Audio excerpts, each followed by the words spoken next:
오늘은 논리에서 사용되는 논리학의 오류에 대해서 다뤄보도록 하겠습니다. 논리학의 오류는 크게 두 가지로 나뉩니다. 명칭이 중요한 건 아니라고 합니다. 명칭이 중요한 게 아니라 이 명칭을 통해서 오류가 어떻게 분류되는지 두 가지로 크게 분류할 수 있습니다. 첫 번째는 적합성의 오류, 두 번째는 모호함의 오류입니다. 둘의 가장 큰 차이점은 적합성의 오류는 아예 전제 자체가 잘못되어 있는 경우가 많습니다.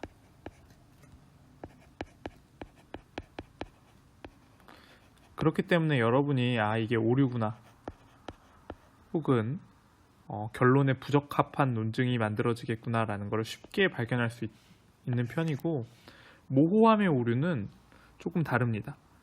모호함의 오류는 언뜻 보면 타당한 것처럼 보입니다. 그러나 이 타당한 것처럼 보이지만 여기에 있는 특정 단어나 구절 혹은 강조의 방점, 이야기의 방점이 어디에 찍혀 있느냐에 따라서 실제로는 타당하지 않은 논증이 많습니다. 자, 일단 하나씩 알아보도록 하겠습니다. 오늘은 일단 적합성의 오류들 한번 몇 가지 살펴보겠습니다.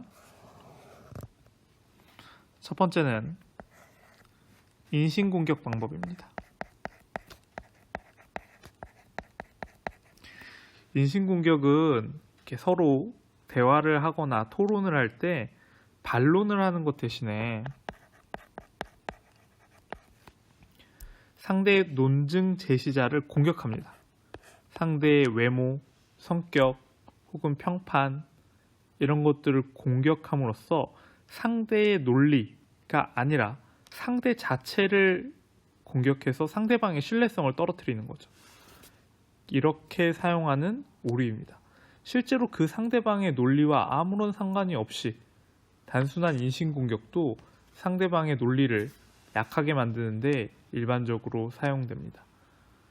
예를 들어 어떤 사람이 타당한 논리를 제시했어도, 타당한 논리와 타당한 의견을 제시했어도 저 사람에 대해서, 저 사람의 출신, 외모를 공격하면서 저 사람에 대해서 비판하는, 그러므로 저 사람의 의견 자체를 무시해버리는 공격 방법입니다. 두 번째 방법은, 인신공격은 너무 쉬운 예제라 딱히 예제는 들지 않고, 두 번째로 특수환경 교육 공격이라는 걸 살펴보겠습니다.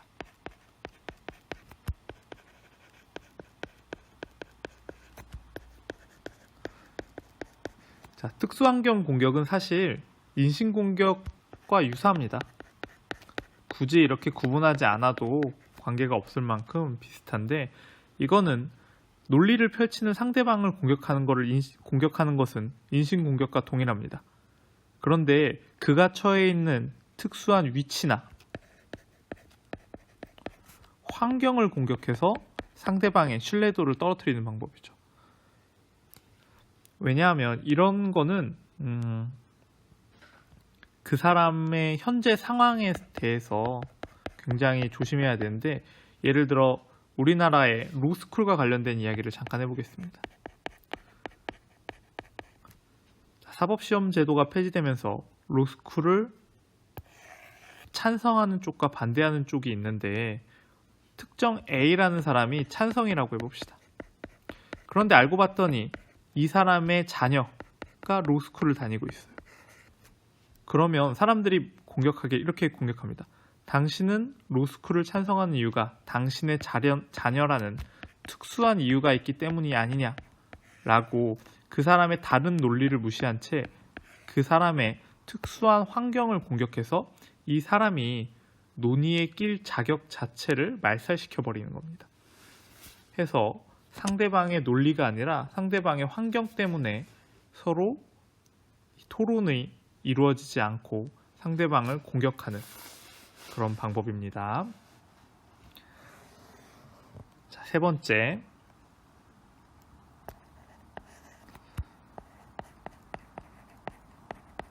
우물의 독부리기 오류입니다.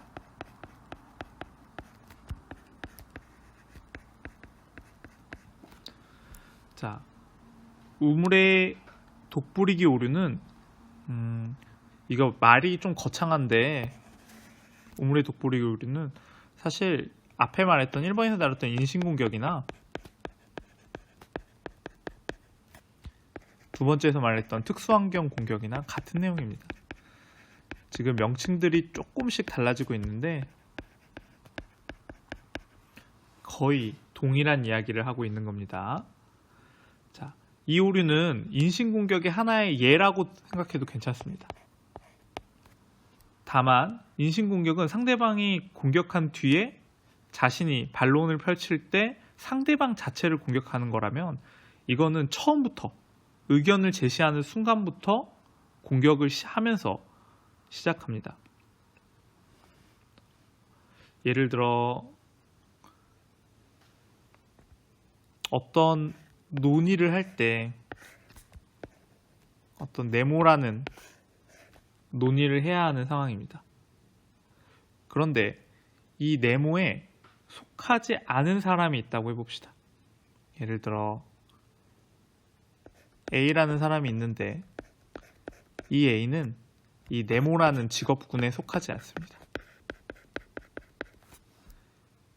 그런데 이 A와 B라는 사람이, 직업군에 속해 있는 B라는 사람이 서로 논의를 해야 되는 상황에서 B가 시작부터 A는 우리와 전혀 상관없는 사람인데 외부 사람이 왜 우리 거에 개입하느냐 라면서 A라는 사람의 직업이 이 직업군에 속하지, 네모 직업군에 속하지 않는다는 이유로 A의 환경을 공격하는 겁니다. 어떻게 보면 2번이랑 똑같죠.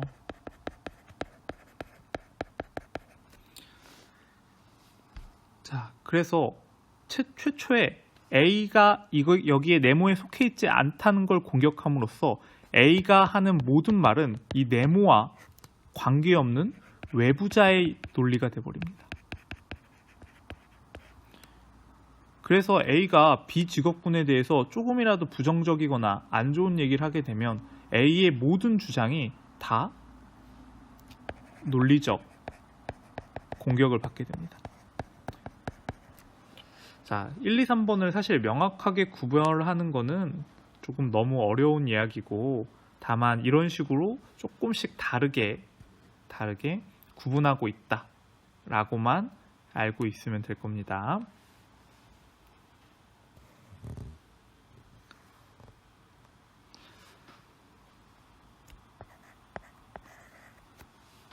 자, 네 번째는 우리가 흔히 알고 있는 표현이죠. 피장파장의 오류입니다.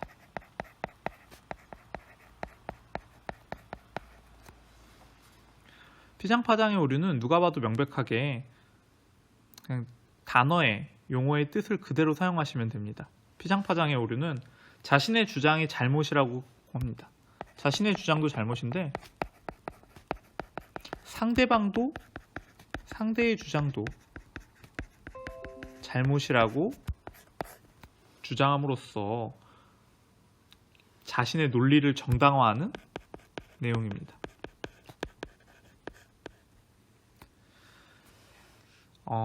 다른 사람의 비판이나 논증을 똑같은 방법으로 비난함으로써 상대방의 논증을 거부하는 거죠.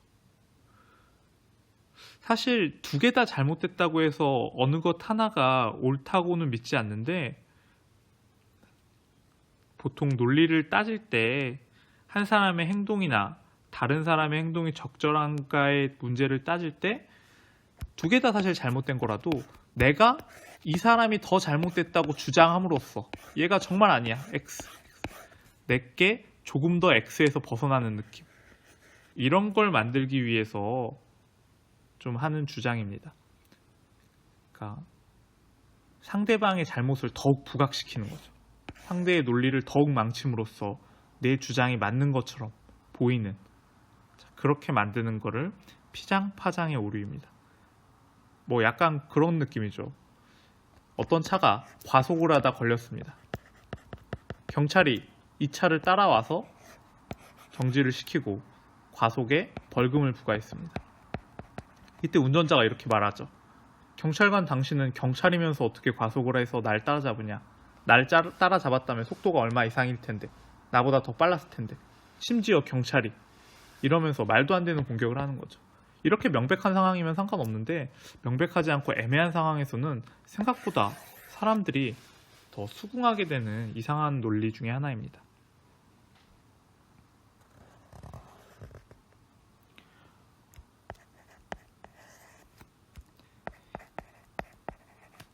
힘에 호소하기 오류입니다.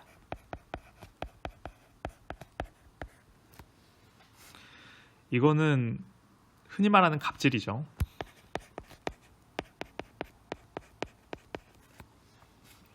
자, 어떤 보이지 않는 혹은 보이는, 뭐 정말 무서운 사람들이면 뭐 보이는 압력을 가할 수도 있겠죠. 이러한 수단을 동원해서 결론을 받아들이도록, 상대방이 납득하도록 하게 만들 때 사용하는 오류입니다. 예컨대 뭐 학교는 그런 상황이 사실 없는데, 일반적인 직장에서는, 직장이나 뭐 남학생들이면 군대에서나, 상급자가 말하면은 상급자의 잘못된 행동을 논리적으로 반박하거나 혹은 더 좋은 방안을 제시하는 게 상대방한테 좀 불쾌감을 준다고 느껴질 수도 있습니다. 그러면 이 상급자가 하급자의 의견이 비록 맞더라도 자신의 의견을 강요하는 상황이 발생하죠. 이런 경우가 대표적인 힘의 호소입니다. 기업 간에도 상급 업체가 하급 업체한테 무리한 요구를 할 수 있습니다. 이럴 때 C는 명백히 자신들이 손해를 보는 입장이지만 자신들의 그 영업권을 A가 충분히 가지고 있기 때문에 절대 반박할 수 없는, 동일한 거래가 불가능하게 되는 상황입니다. 이렇게 되는 거를 힘에 호소하는 오류라고 합니다. 대표적인 게 그러죠. 예를 들어 과장이 있고 사원이 있습니다.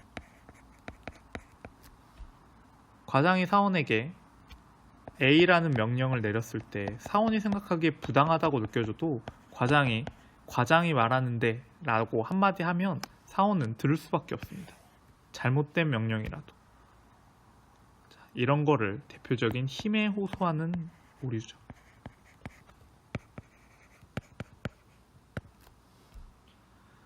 자, 힘의 호소는 상하급자가 비교적 명확한 편입니다. 뭐 흔히 영화에서 보는 뭐 깡패나 조폭들이 칼을 들이밀고 이야기를 진행하고 혹은 뭐 폭력을 행사한 뒤에 대화를 이어나가고, 과거에 뭐 용의자를 이렇게 신문할 때 고문을 한 뒤에 신문하는 것들, 이런 것들 모두가 사실 힘에 호소하는 내용들입니다.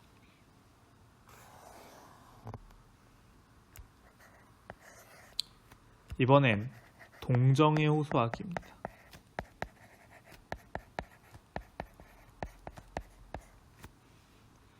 자, 동정에 호소한다는 것은 논리보다는 상대방의 감정을 이용해서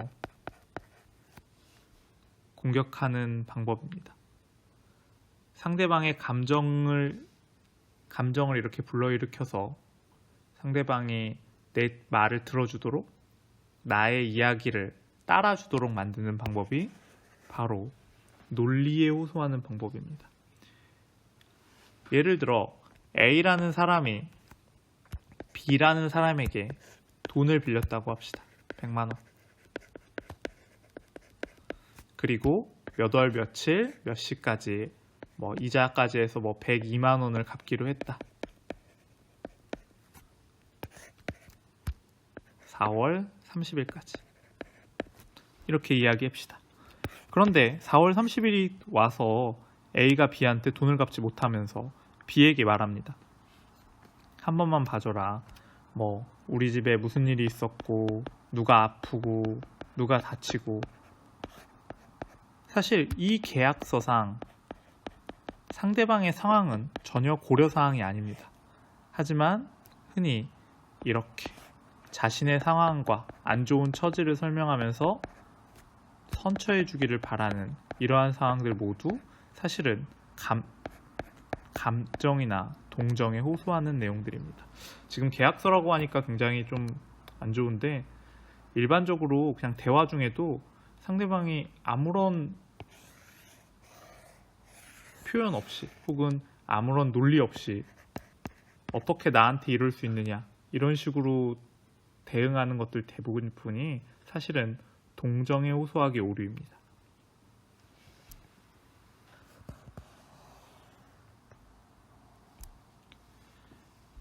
물론 이 동정에 호소하기는 정말 심각하거나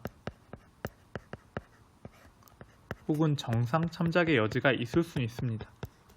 실제로 법원에서도 제가 알기로 반성문이나 탄원서 같은 거를 받습니다. 논리적으로 생각한다면 법에 명시되어 있는 대로, 법전에 적혀져 있는 대로 법을 집행해야 하지만, 이 반성문이나 탄원서가 어느 일정 이상의 형량을 줄여준다든가 하는 내용의 상황을 혹은 처벌을 좀 약화시키기도 해줍니다.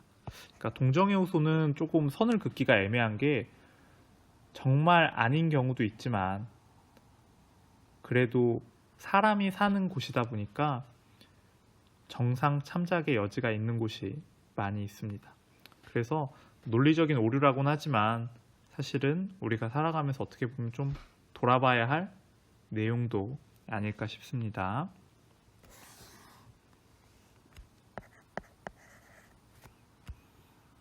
대중의 호소.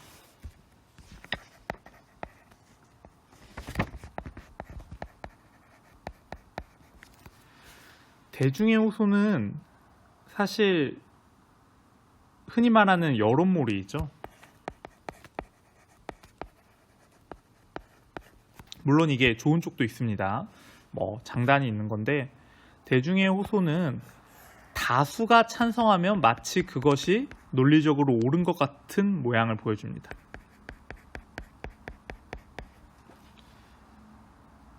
예를 들어 100명의 사람이 다니는 학교가 있다고 합시다. 여기에는 교사가 10명이 있습니다.